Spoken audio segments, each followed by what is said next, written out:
India Pak പ്രശ്നത്തിൽ Saudi മധ്യസ്ഥ ശ്രമം. സൗദി വിദേശകാര്യമന്ത്രി നാളെ ഇന്ത്യയിലെത്തും. വിദേശകാര്യമന്ത്രി സുഷമ സ്വരാജുമായി ചർച്ച നടത്തും. എന്നാൽ മധ്യസ്ഥത ആഗ്രഹിക്കുന്നില്ലെന്ന് വിദേശകാര്യ മന്ത്രാലയം വ്യക്തമാക്കിയിട്ടുണ്ട്. അതേസമയം പാകിസ്ഥാന്റെ ഒരു നിരീക്ഷണ വിമാനം കൂടി സൈന്യം വെടിവെച്ചിട്ടു. രാജസ്ഥാനിലെ ഗംഗാനഗറിൽ വ്യോമാതിർത്തി ലംഘിച്ച ആളില്ലാ വിമാനമാണ് തകർത്തത്. രാത്രി 7:30യോടെയാണ് പാക് വിമാനം കണ്ടതെന്ന് കരസേന വാർത്താക്കുറിപ്പിൽ അറിയിച്ചു. കഴിഞ്ഞയാഴ്ചയോടെ ഗുജറാത്ത് അതിർത്തിയിലും പാകിസ്ഥാന്റെ നിരീക്ഷണ വിമാനം തകർന്നിരുന്നു. എന്നാൽ ഇന്ത്യ പാകിസ്ഥാൻ ബന്ധം വഷളായിരിക്കെ സൗദി അറേബ്യയുടെ ഇടപെടലുകൾ കൂടുതൽ ശ്രദ്ധ നേടിയിരുന്നു. സൗദി അറേബ്യൻ വിദേശകാര്യമന്ത്രി ആദിൽ അൽ ജുബൈർ വീണ്ടും ഇന്ത്യയിലേക്ക് എത്തിയിരുന്നു. ഇന്ത്യയും പാകിസ്ഥാനും യുദ്ധത്തിന്റെ വക്കിലെത്തിയ സാഹചര്യത്തിലായിരുന്നു അദ്ദേഹം ഇന്ത്യയിലെത്തിയത്.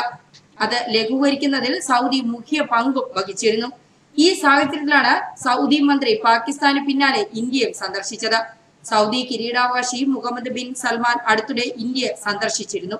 തന്ത്രപ്രധാനമായ സഹകരണ ചർച്ചകൾക്ക് അന്ന് തുടക്കമിടുകയും ചെയ്തിരുന്നു.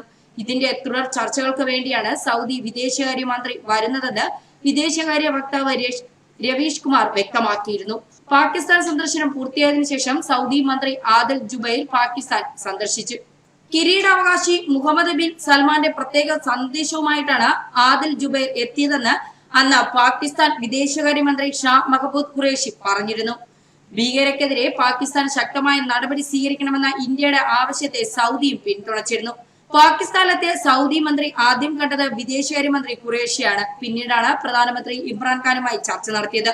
ഖുറേഷിയുമായി ഇന്ത്യ പാകിസ്ഥാൻ വിഷയം ചർച്ച ചെയ്തെന്നാണ് റിപ്പോർട്ടുകൾ സൂചിപ്പിച്ചത്.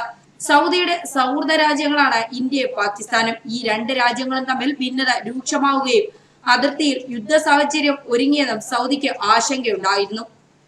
പ്രത്യേകിച്ച് കിരീടാവകാശി പാകിസ്ഥാനും ഇന്ത്യയും സന്ദർശിക്കാൻ തീരുമാനിച്ച ഘട്ടത്തിൽ ഇന്ത്യയുമായി യുദ്ധത്തിൽ ഏർപ്പെടരുതെന്ന് പാകിസ്ഥാനോട് സൗദി ആവശ്യപ്പെട്ടിരുന്നു. പാകിസ്ഥാന്റെ പിടിയിലായ ഇന്ത്യൻ വ്യോമസേന വിംഗ് കമാൻഡർ അഭിനന്ദന്റെ മോചനം എളുപ്പമാക്കാൻ കാരണം സൗദി ഉൾപ്പെടെയുള്ള രാജ്യങ്ങളുടെ ഇടപെടലാണെന്ന റിപ്പോർട്ടുകളും പുറത്തു വന്നിരുന്നു. പാകിസ്ഥാനിൽ കോടികളുടെ നിക്ഷേപമാണ് സൗദി പ്രഖ്യാപിച്ചിട്ടുള്ളത്. ഇന്ത്യയിലും സമാനമായ നിക്ഷേപം സൗദി പ്രഖ്യാപിച്ചിട്ടുണ്ട്. ഈ സാഹചര്യത്തിൽ ഇരു രാജ്യങ്ങളും യുദ്ധത്തിൽപ്പെടുന്നത് തങ്ങളുടെ നിക്ഷേപത്തെ ബാധിക്കുമെന്ന് സൗദിക്ക് ആശങ്കയുണ്ടായിരുന്നു.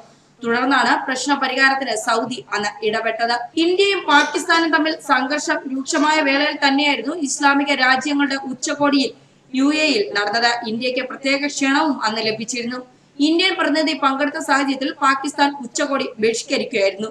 ഇന്ത്യയെ വിളിച്ചിരുത്തി ഇന്ത്യൻ പ്രതിനിധി OIC സമ്മേളനത്തിൽ പങ്കെടുത്താൽ ഞങ്ങൾ ബഹിഷ്കരിക്കുമെന്ന് പാകിസ്ഥാൻ വിദേശകാര്യമന്ത്രി ഷാ മഹ്മൂദ് ഖുറേഷി വ്യക്തമാക്കിയിരുന്നു. എന്നാൽ ഇന്ത്യയെ തഴയാൻ ഇസ്ലാമിക രാജ്യങ്ങൾ പ്രത്യേകിച്ച് UAEയും സൗദിയും അന്ന് തയ്യാറായിരുന്നില്ല.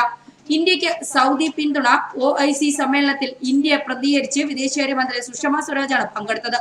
പാകിസ്ഥാൻ പ്രതിനിധി എത്തിയതുമില്ല. ഇന്ത്യയുടെ ഭീകരവിരുദ്ധ നിലപാട് സുഷമ സമ്മേളനത്തിൽ വിശദമാക്കി. ഇതിന് സൗദി ഉൾപ്പെടെയുള്ള രാജ്യങ്ങളുടെ പിന്തുണ ലഭിക്കുകയും ചെയ്തു.